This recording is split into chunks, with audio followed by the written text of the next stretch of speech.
Okay, thank you. And in which war did you serve? World War II. And what was your branch of service? I was in the Army Air Corps in the motor pool. And what was your highest rank? I was a corporal. They wanted to make me a sergeant, but I asked them, what does a sergeant do? And they said, office work. I says, no, I'm not trained for office work. I want to do what I am doing. So I remained a corporal.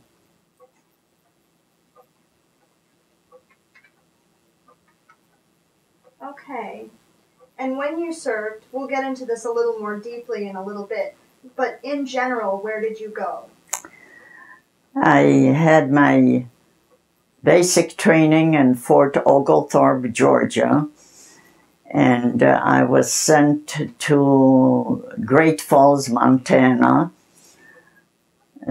Gore Field, and then I spent a month in New Hampshire getting in preparation for overseas service, but they didn't tell us where we're going. And I ended up in London, England, and next morning the buzz bombs started. And after the war finished, in England, in Europe, and Japan, we were transferred to Paris. I was in Paris, I think, about 6 months. Okay. So I learned to drive on the left side in England, and on the right side in Paris. Okay. Now, how did you go about getting into the service? You enlisted? Yes, I enlisted.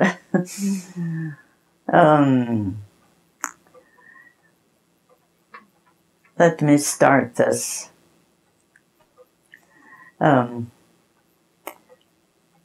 I was born and brought up on a big farm in Polson, Michigan. And being brought up on a farm, you learn about life. When one of the neighbor boys wanted to marry me so he could stay out of the draft, Army draft, I refused. So he married my girlfriend. They bought a farm, had 8 children. His parents had 13. And I went to Detroit. I worked at different farm, I was a nanny, I worked in a restaurant, and a market, and I ended up in a diamond shop, industrial diamonds. We supplied diamond tools to all the defense plants. And during the war, if you worked for defense, and if you wanted to join the army, if you weren't drafted, if you wanted to join the army, you had to get a permission slip from your boss. But a girl working with me in the diamond shop, she wanted to join the army, but the boss would not sign the paper. So her release. So she had to quit for 3 months and not work anywhere. And then she could join the army. When it came my turn, and besides, there was another fellow that wanted to marry me so he could get out of the draft. And I figured that this is the time for me to join the army. I didn't want to get married and get stuck. So I said to the boss, I hope you don't do what you did to my friend. And he said, if you do all those shelves of orders, I will sign. And he figured that 3 months it was going to take me. In 3 months, a lot of things can happen. Maybe the war will end and I will be laid off and so forth. Well, he said, do all those shelves of orders. They were in boxes.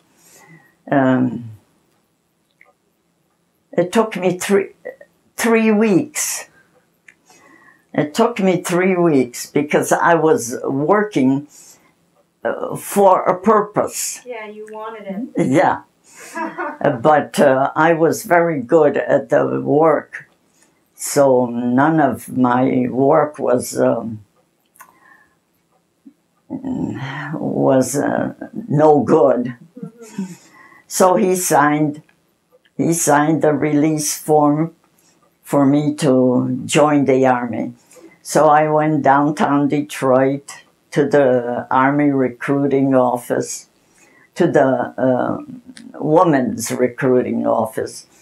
And they showed me the clothes that they wear and the purse and all that. I wasn't really interested in that because I'm waiting to get in the motor pool.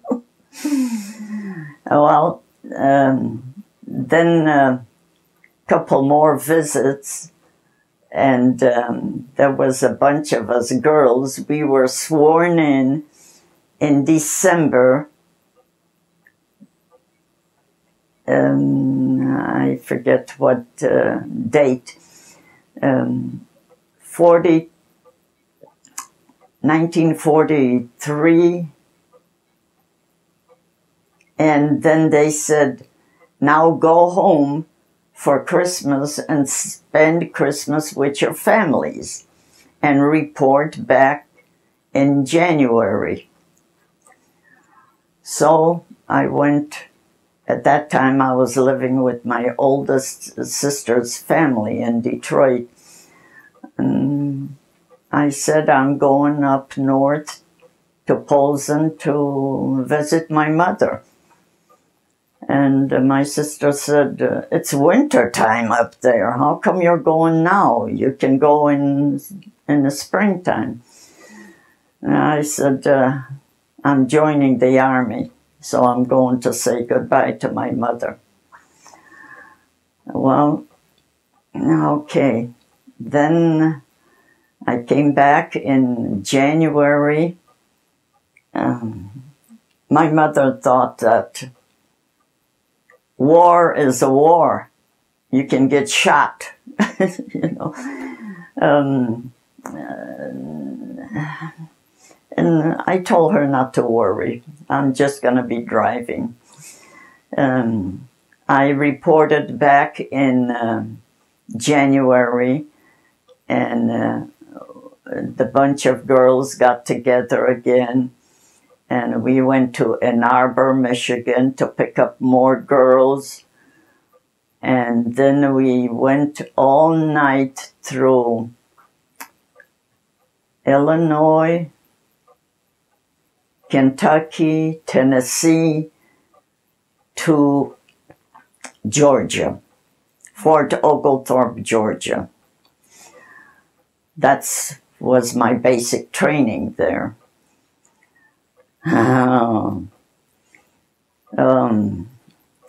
What were your first impressions when you got to Fort Oglethorpe?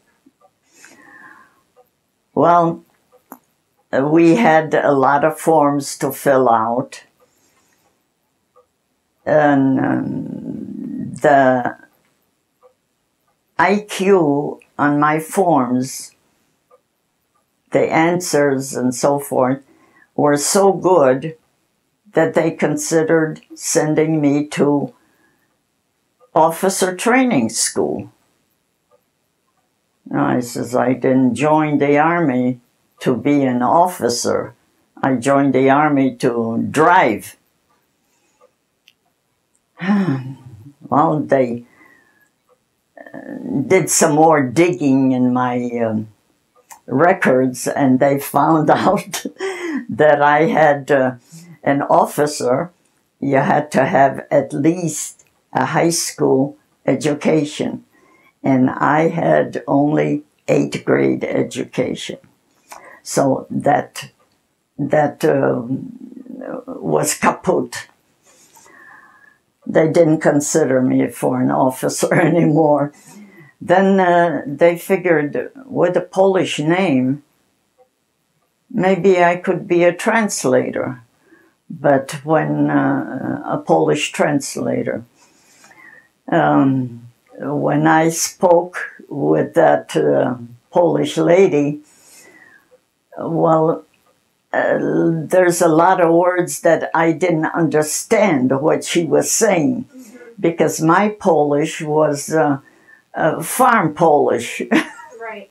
Simple words. So that went kaput too. Then we went to the quartermaster to get our uniforms and shoes. Well, we all got the uniforms. They didn't have shoes my size, so they gave me men's shoes with very flat heels. And next morning, we had inspection. We were lined up there in a squad. The officer went back and forth to check if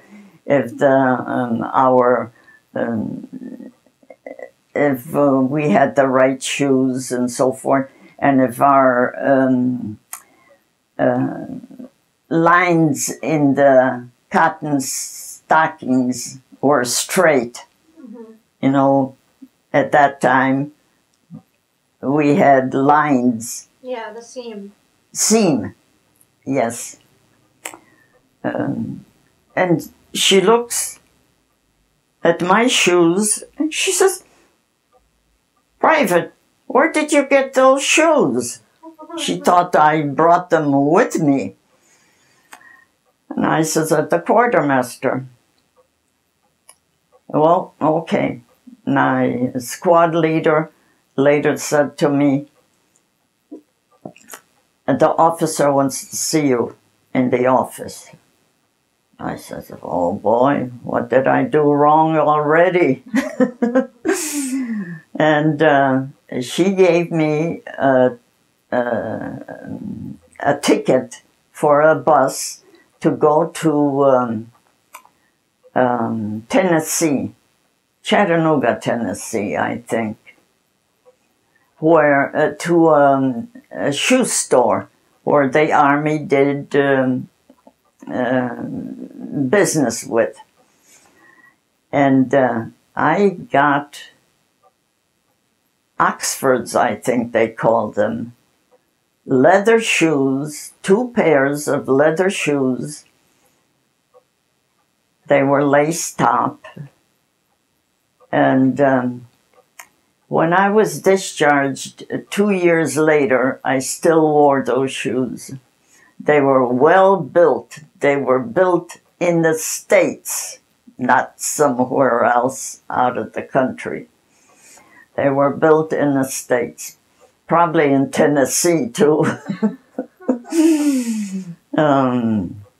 Okay, now we lived in the two-story buildings, barracks, I think you would call them. No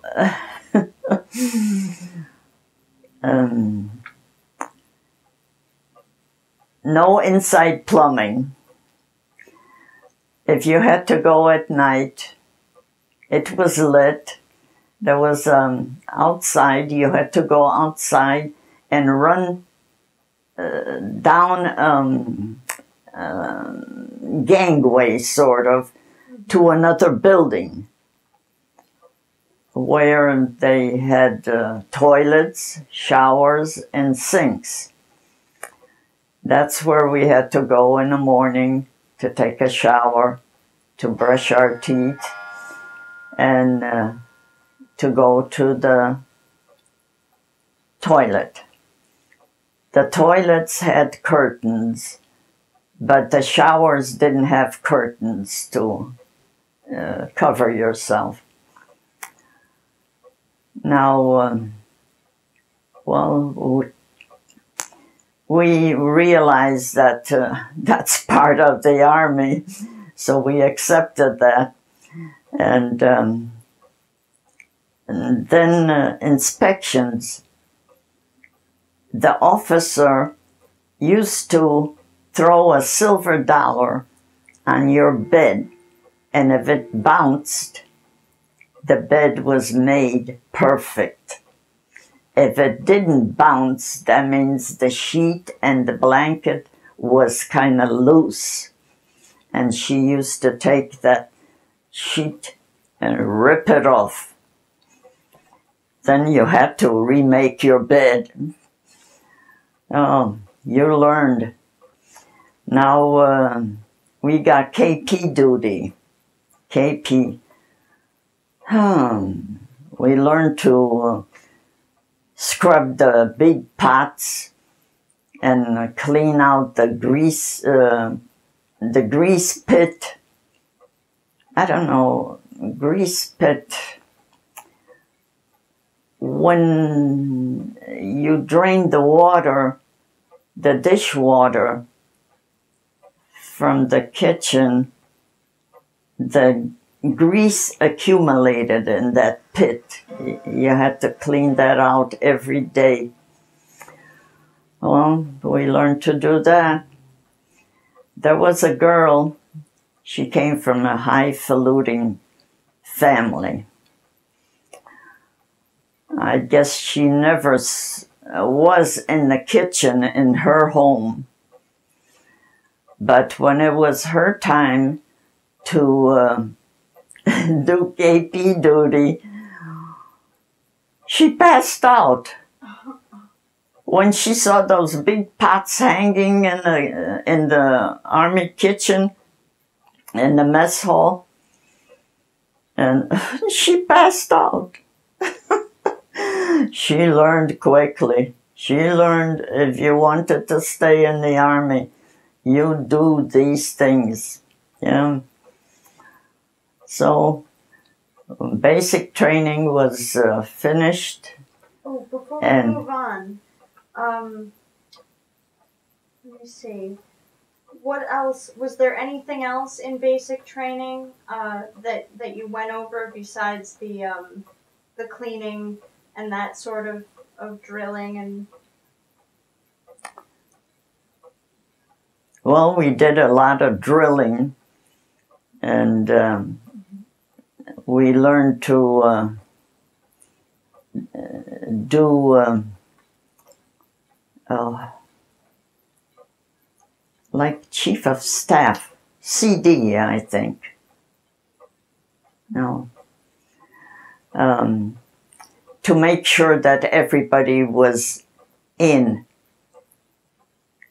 bed at night. Mm-hmm. Oh, there was one girl that came in after 12. I had to report her. That was my duty. Yeah. But we learned the manners and everything that went with the basic training. Then we got a bunch of us on a train to Chicago. In Chicago, the Red Cross ladies really put out a feast for us. Oh, and what we didn't eat, they wrapped it up and gave it to us to take on our Pullman car. We had a Pullman because we're going to Montana. So you gotta sleep somewhere. And the porter on our Pullman car, he was very happy because we shared all the goodies with him. Now, going in, we left Georgia. Now we stopped in, I think it was North Platte, North Dakota. And we look on the train deck. The officers are running there in winter clothes and ear flaps. We couldn't understand that. Just, we left Georgia. The weeping willows were weeping, the jonquils were blooming, and the grass was green. How come this guy is all dressed up for the winter?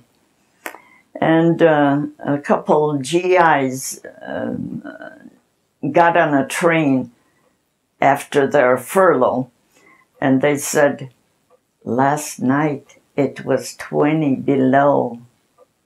20 below.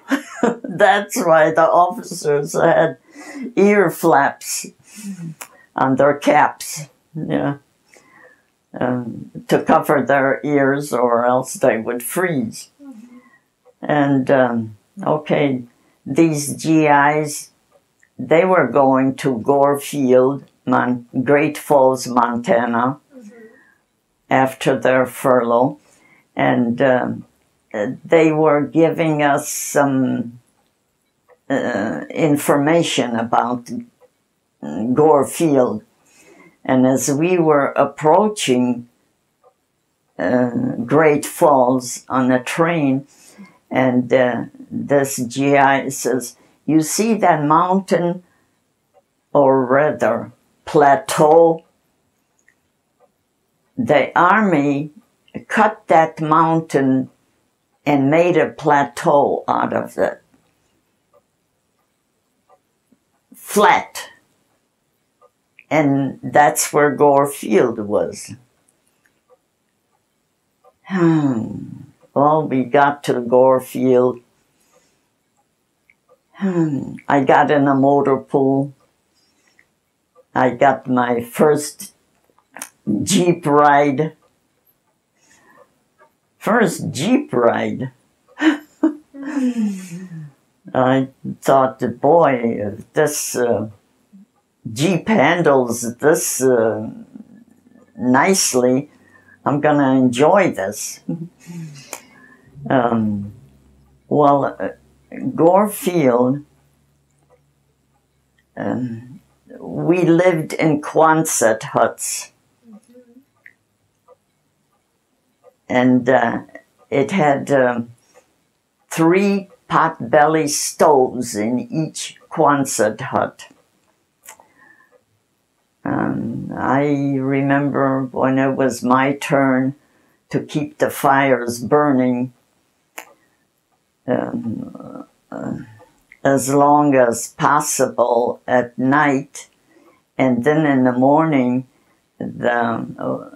whoever was in charge of the pot-belly stoves was waken up. You'd start the fires again. You start the fires and get them going. So when an hour later, when the rest of the girls got up, it would be warm in the Quonset hut. They could go get their showers. Oh boy, that was something. I used to bring the kindling wood the night before, because the wood box was outside the door, and by morning there was a pile of snow on the lid of that wood box. So I wasn't going to tackle that. Oh. And I was in the motor pool, and I took officers, the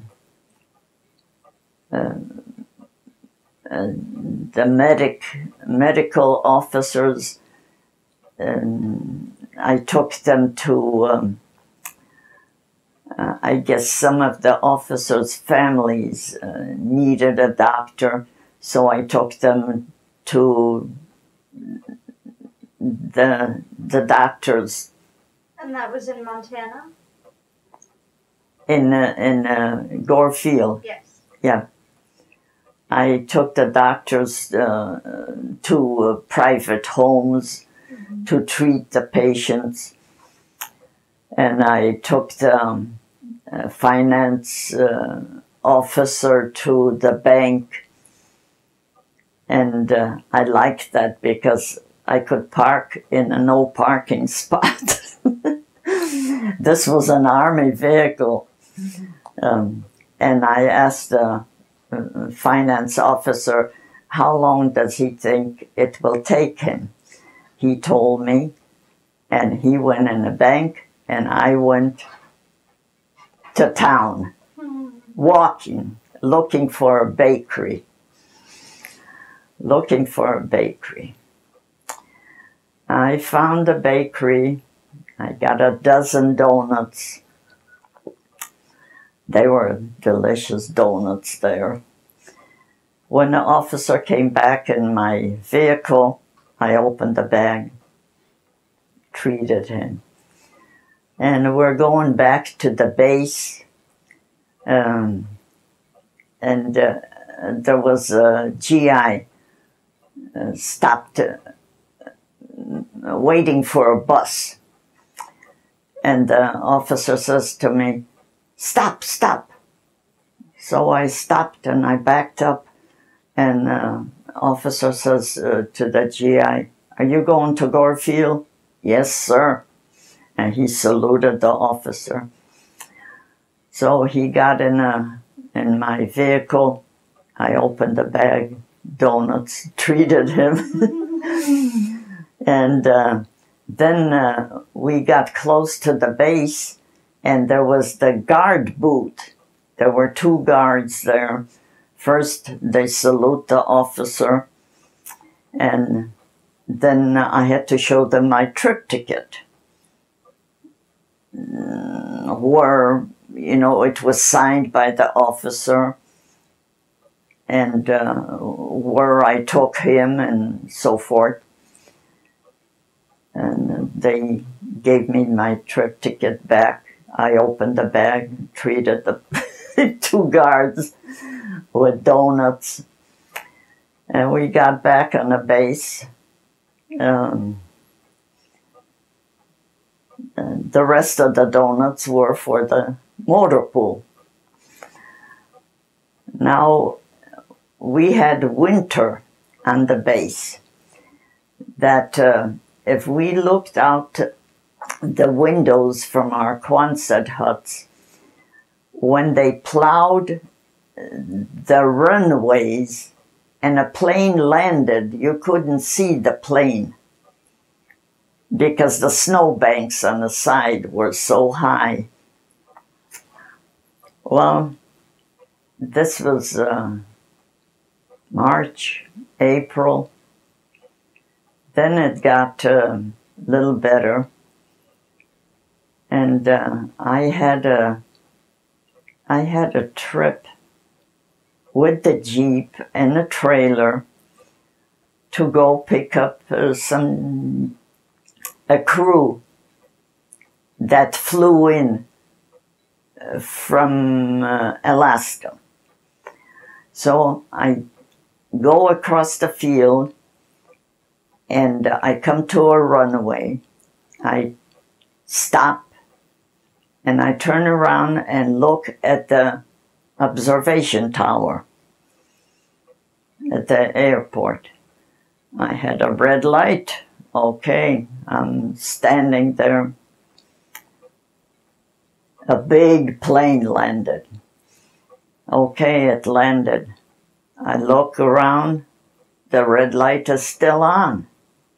So, it landed already, so why is it still on? Ah, another plane landed.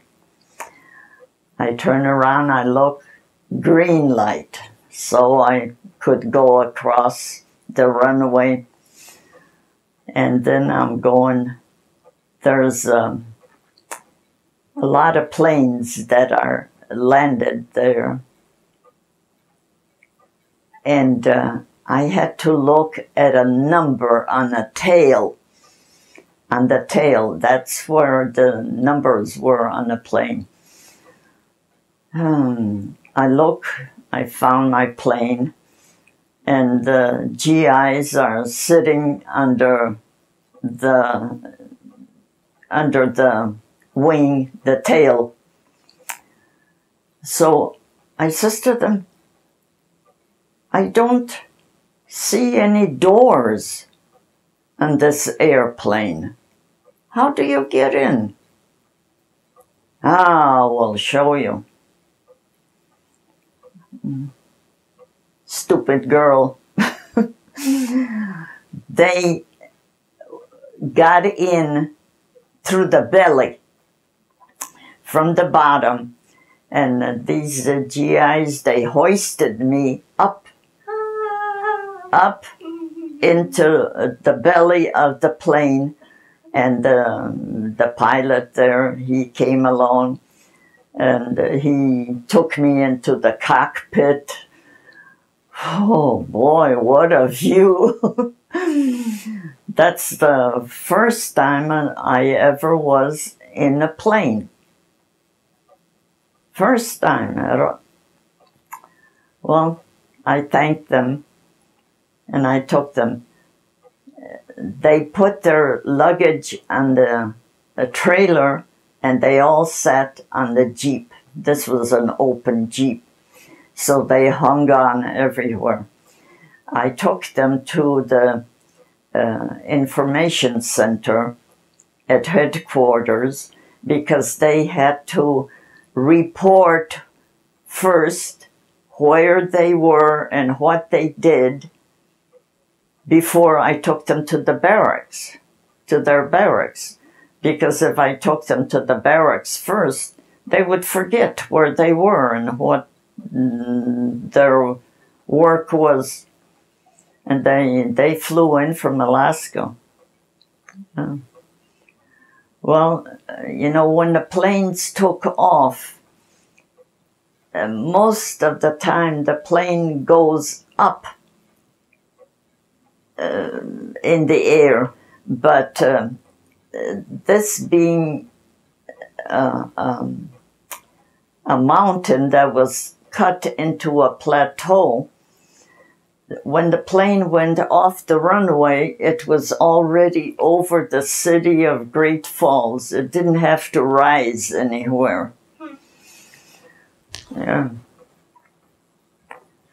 Well, one morning, my the girl that I forget what she was called. There was one in every barracks. She says the officer wants to see you in her office. I thought, I'm thinking real quick, what did I do wrong now? What did I do wrong? Why, Why does she want to see me? Oh, finally I went. Well, she says, I've been ordered to get a group of girls to go overseas, and I would like you to join us. Oh boy. Okay. I went to the cleaners to get my uniform back. I went to the shoemaker to get my shoes back. We flew to Chicago, I think. And then I took a train to Detroit. And I went up north to see my mother because we had a furlough. Mm-hmm. And to report in May to somewhere in New Hampshire. Was she upset that you were going overseas? Oh, she was going to be our officer. Oh, my mother. Yes, yes. Oh, no, she she figured she came overseas from Poland, so let me find out what it's like. But then after my furlough, I took a train to Boston, and from Boston to that airport in New Hampshire. Mm-hmm. And there was an officer on the train and said to me, are you going to this and this base? I says, yes, ma'am. And she says, then share my cab. Okay, I thanked her and I went with her. We got to the to the office there, and that I forget the name of the air base. And there was my officer from Great Falls, Montana. We were so happy to see each other, we didn't know whether to salute or hug. We decided to hug each other. Well, it was a whole month of a lot of drilling and parades and stuff like that, and we got our winter uniforms and shirts and stuff because they weren't going to be shipping any uniforms overseas. They were shipping troops. So there they had the barracks. We had indoor plumbing, not like in basic training. Right. And there, the planes came from,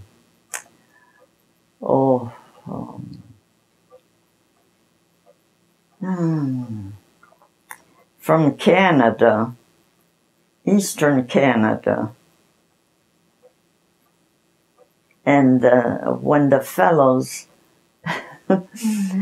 because our barracks didn't have any shades, no curtains, they used to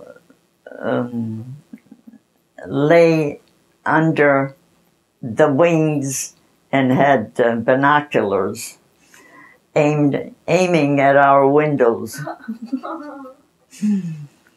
Well, we were doing a lot of drilling, and our officer said to the base officer, I think the general, why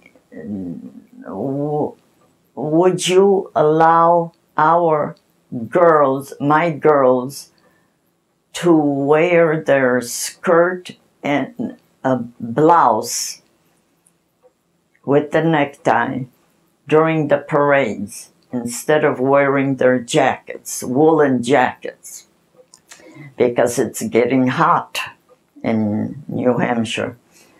He refused her. He refused her, and they must have had some words, because she was not allowed to go with us when we left Boston Harbor on my birthday. She was not allowed to go. Well, on D-Day, I was on a troop ship in the middle of the Atlantic Ocean on D-Day. And there were several nights that we didn't hear the engines on the ship. And we asked the sailors, are we there already wherever we're going? And they said no, but we had to cut the engines because there was enemy submarines in the area, and they could, on their sonar system, they could hear our ship. So we just cut the engines until we couldn't hear the submarine anymore. And that happened twice during that trip. Well, after about 10 days, again, no engines.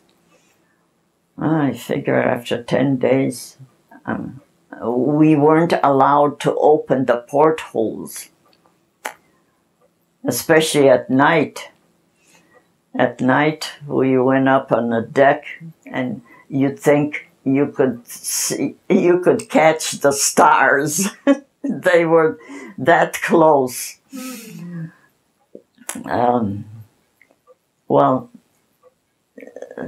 I opened the porthole, and I look out, and we are docked in a fjord with a Red Cross ship on that blue water and hills of green on the sides.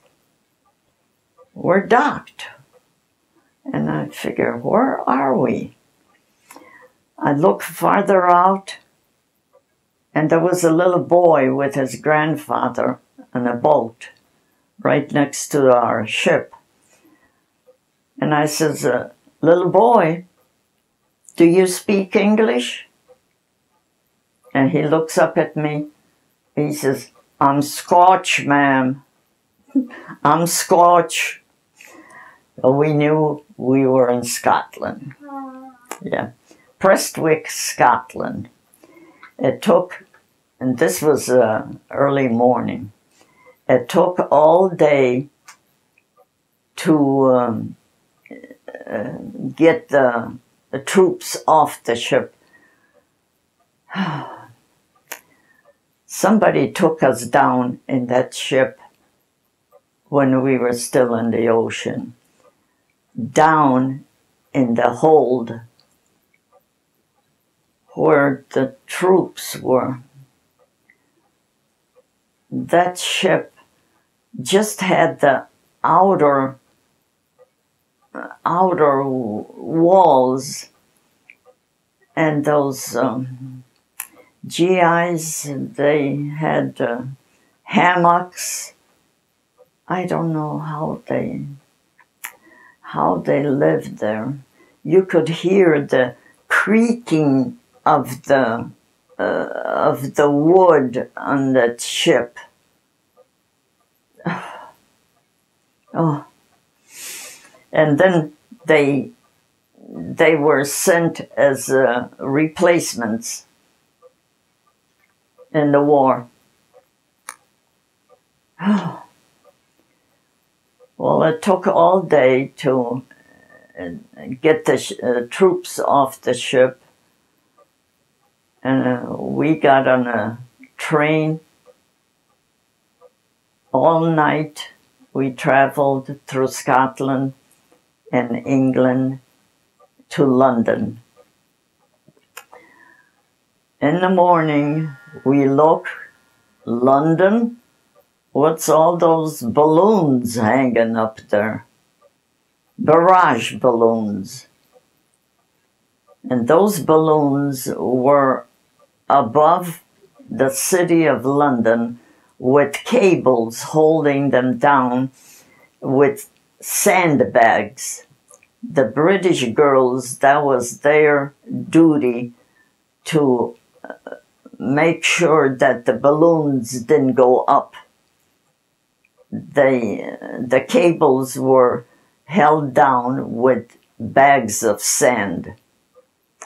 And our GIs used to say, if those balloons all went up, then London would sink. Well, those barrage balloons were there for the purpose of so the enemy planes couldn't get low enough to strafe the pedestrians. If they tried to do that, they would get tangled up in the cables. Got it.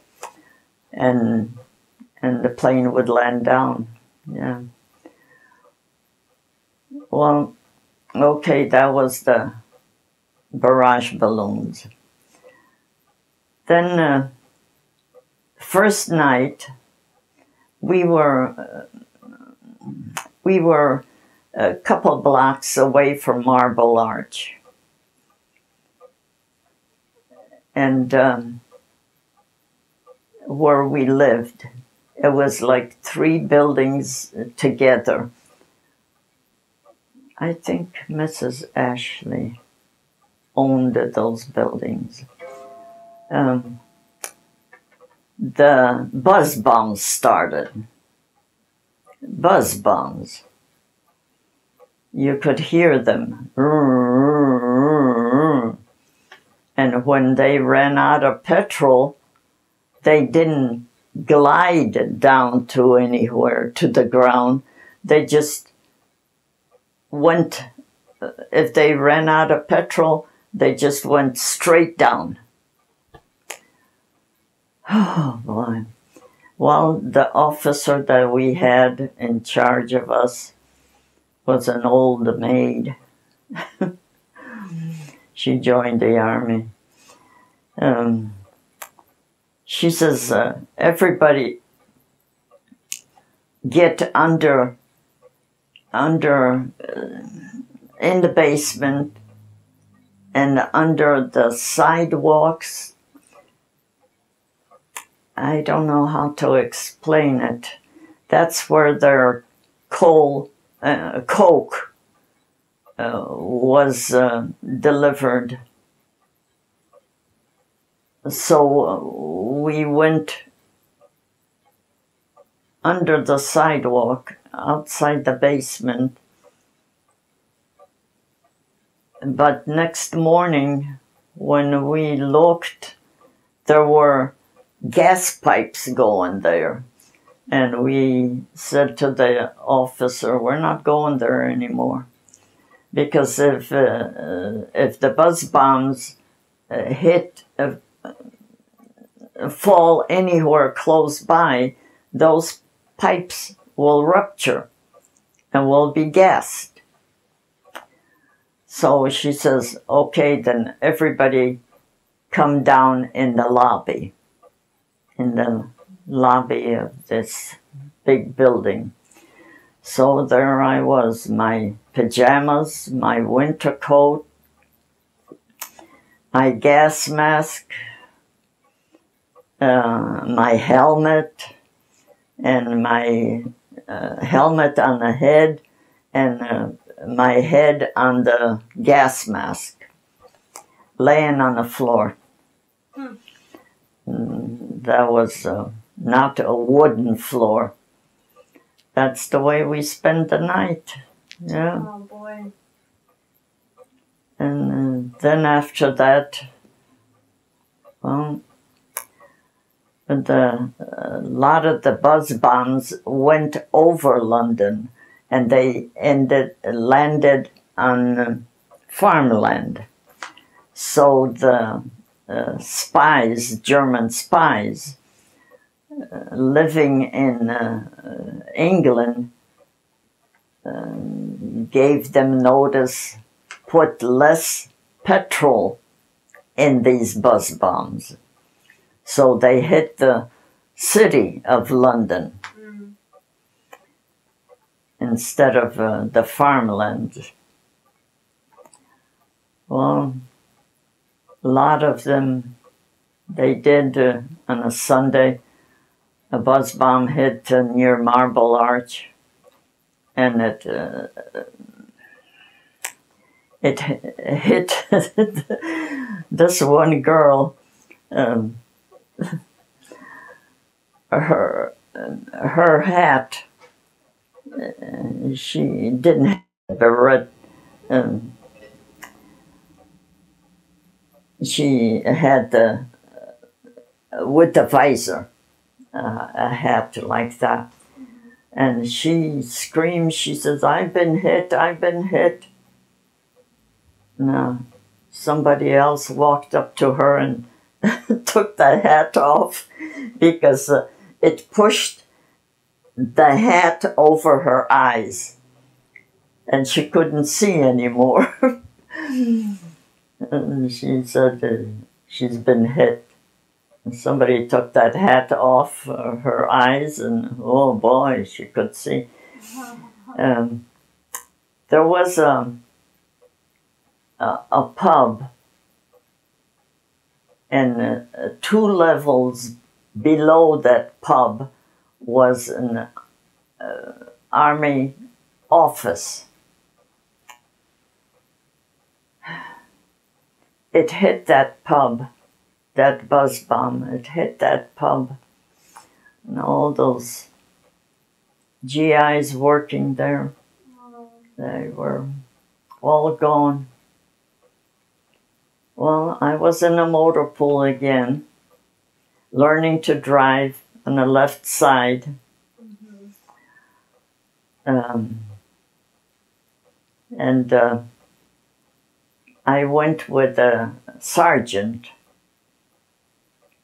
to take a typewriter to be repaired somewhere to some store. Okay. And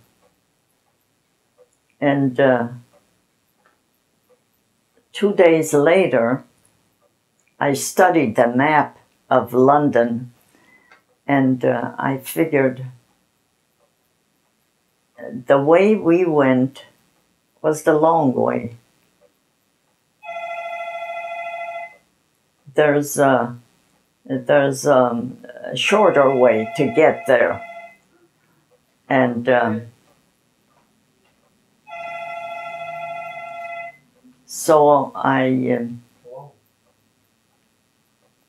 drove that time, and the sergeant came with me. And we got there, and he says, "Why are you stopping here?" I says, "Isn't this the store where you pick up the typewriter?" He looks around, he says, "How did you get here this fast?" So when we got back to the motor pool, he says, "This private, she can drive alone. She doesn't need me. She can drive alone." No, she uses the map. Yeah. Well, there were subways in underground. That's what they called them, underground trains.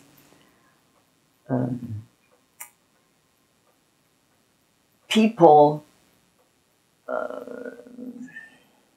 they went to work, but they slept underground. There were cots set up there, and people were safer in the underground. Like shelters. Yeah. They had to carry everything in their bags with them. And of course, everybody carried an umbrella. In London, it's always raining. In London, and smoky, foggy. Oh, there was a lot of people living underground.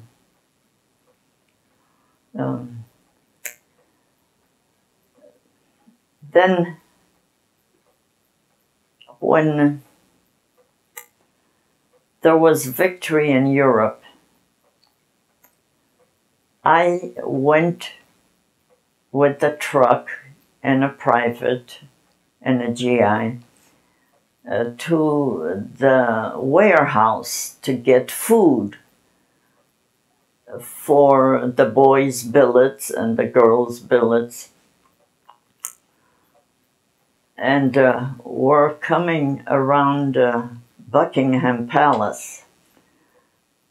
I couldn't get through. Not traffic, but pedestrian traffic. Not vehicle traffic, but pedestrian traffic. Because everybody came back from the country into London. They used to sleep anywhere there was a patch of green grass. Brianna.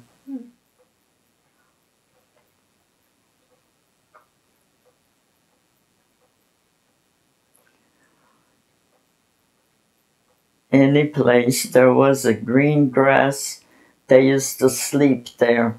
Trafalgar Square had a big patch of grass there. And I'm stuck in this pedestrian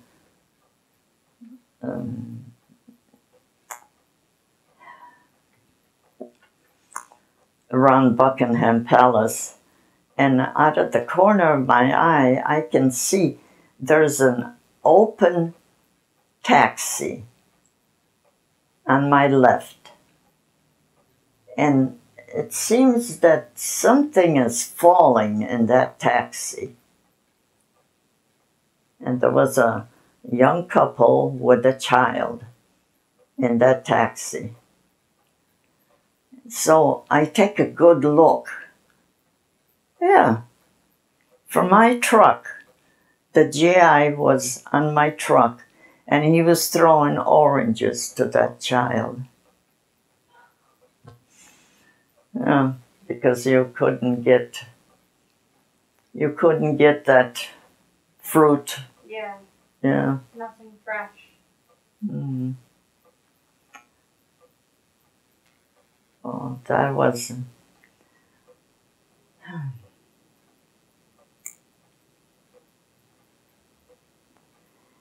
We went, several weeks later, we went to celebrate at a Polish club at the south end of Hyde Park. And they were so nice there, so happy that the war ended. with our help. They gave us kielbasa and all that stuff to take home with us. But next day we flew to Paris. So we had to take the sausages with us. Well, that plane, it was a small plane. It smelled like a Polish kitchen with the kielbasa in it.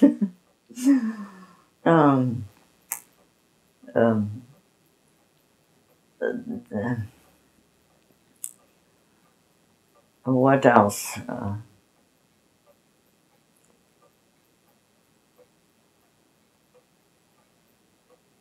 Can I ask you some questions about London? Let's see. Were you ever driving during a combat situation or a bombing? Oh yeah. Yeah. During the buzz bombs. And what was that like? Were you very frightened?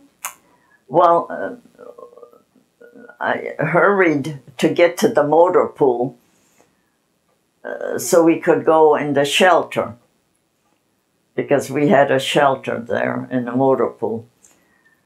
Next morning, it hit a couple blocks away, that buzz bomb. When we went on the roof of the motor pool, there were bodies laying. And it hit an apartment building where the rescue squad lived. And it was demolished completely. Yeah. Rescue squad. Well, they cleared that up and they put a statue there. They didn't build anything on that. Right. On that square. I remember my friend Mabel. She hurried she got in a motor pool with her Jeep, and she says, "Hurry, hurry, hurry," because she heard the roar of that buzz bomb. Mm-hmm. Because it had later you could distinguish the noise of the airplane and the noise of the buzz bomb, because it was like a pulsating sound. And she says, "It's getting closer." So she just drove in at the motor pool and ran to the shelter. When we got out of the shelter, all the tools in the garage fell off the walls. You know, the tools were hanging, yeah. And that all fell off. But, oh boy. And that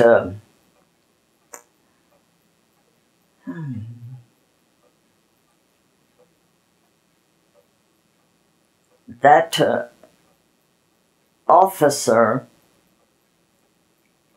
that was not allowed to go with us from New Hampshire, a lot of the girls worked in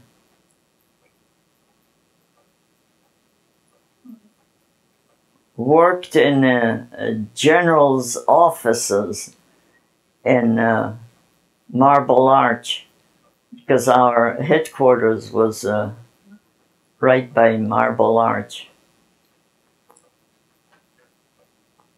And they reported that story. So that general in New Hampshire was demoted and sent somewhere to Asia or someplace remote. Mm-hmm. And the officer was sent to California, I think. Oh, he's got to smell you.